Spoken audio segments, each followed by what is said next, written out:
Hey guys, my name is Crazy Penguin, and this is a class guide for the Juggernaut in Tribes Ascend. In this guide, I'm going to cover all kinds of different things. The different weapons that you could use, the pros and cons to using different ones, different loadout combinations, and at the end I'm going to cover some of the different playstyles that you might try with the Juggernaut.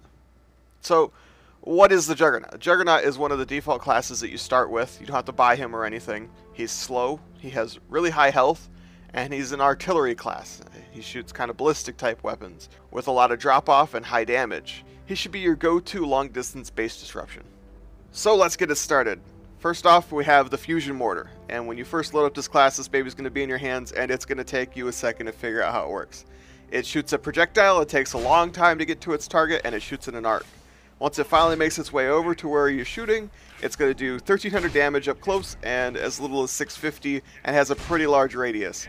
With this weapon you'll be able to do some pretty massive damage, mostly to stationary targets, until you get better with it, and then you'll start getting some really satisfying kills. The second primary is the MIRV or MIRV launcher, and it's almost identical in every way to the fusion mortar except for one key difference. This thing shoots the same, it has the same trajectory, has the same upgrades, it might have a little bit less ammo, but the key difference being that it separates into 4 clusters at a distance. Before it explodes, it separates and it allows for a wider area of effect to be hit.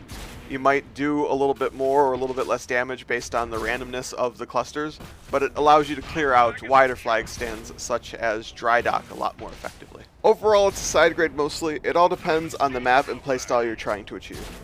And onto the first secondary weapon, which is the Spin Fuser MKD.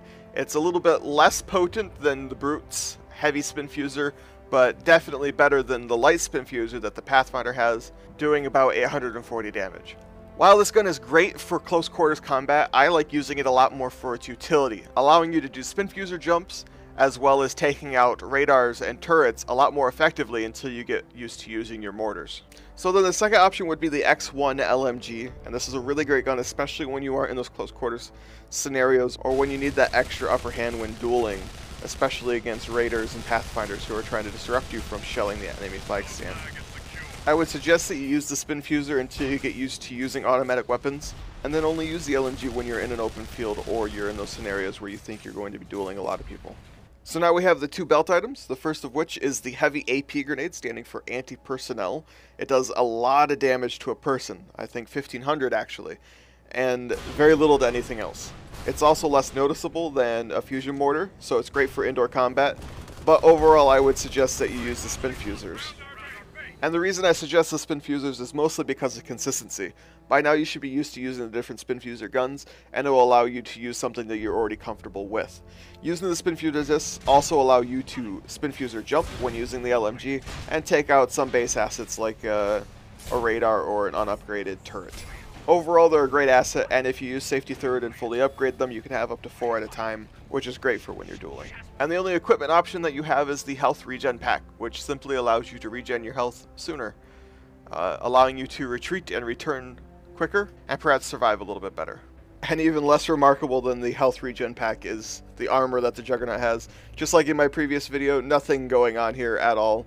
Him being a heavy class, it allows for a total of 200 extra health, and that's about it.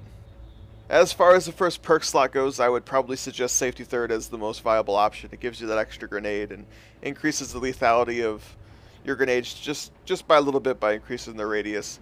A close second might be Bounty Hunter, allowing you to get a few extra credits because you're going to get some kills when shelling the enemy flag stand. And those extra credits might go a long way towards grav cycles for mobility or inventory stations to allow you to shell just a little bit more effectively.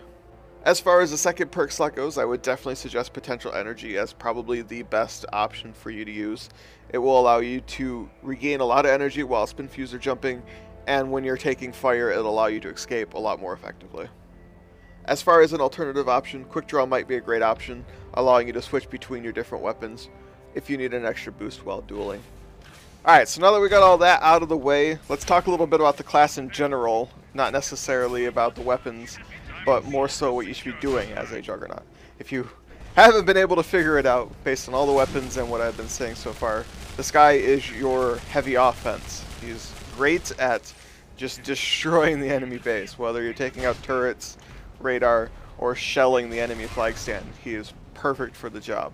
He isn't all that great once, people start shoving themselves down your throat, but he's also a great dueler. So if you can manage to fight off 1 or 2 people and get back to doing what you were doing, go for it. Great. That's awesome. But don't be afraid to let yourself die if it means that you can get back and keep doing your job.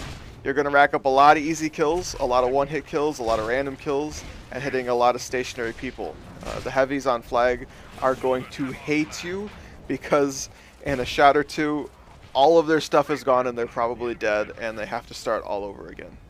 One very, very key thing as a Juggernaut is you need to be able to communicate, whether it's through the VGS commands, or if you're speaking on Ventrilo, Mumble, TeamSpeak, Skype. If you happen to use anything, find a way to communicate with your team. Even if you have to take the time to type, just be like, just give me a heads up when you're going to take the flag. If you say, I have the flag, 10 seconds before you take it, that would give me a great opportunity to clear it for you, and it would go a long way to helping us win. That kind of type thing. It's kind of difficult when you're playing in pubs. Just know that, if you're paying attention and you can see one of your teammates, running around the map, you can have a pretty good idea about when it needs to be cleared. You don't want to sit there and just shell endlessly, because eventually they're going to hunt you down and remove you, and then you're not going to be there when you need to be there. It's an interesting style of gameplay, but it's also really rewarding, a lot of fun, and really, really necessary. If you're doing your job right, then you'll be pulling some of the enemies in your direction, and it will allow you to make them useless for their team. If you can pull 2 people to the corner of the map before they finally whittle you down, or if you can, take out some base assets all the while being shot at, good job playing the Juggernaut. Anyway, guys, that does it for this guide. If there's anything I missed, be sure to let me know down in the comments below. And if you have any suggestions, once again, down in the comments below. If you found this helpful, be sure to leave a like, subscribe if you want more content, and I'll see you in the next video, guys.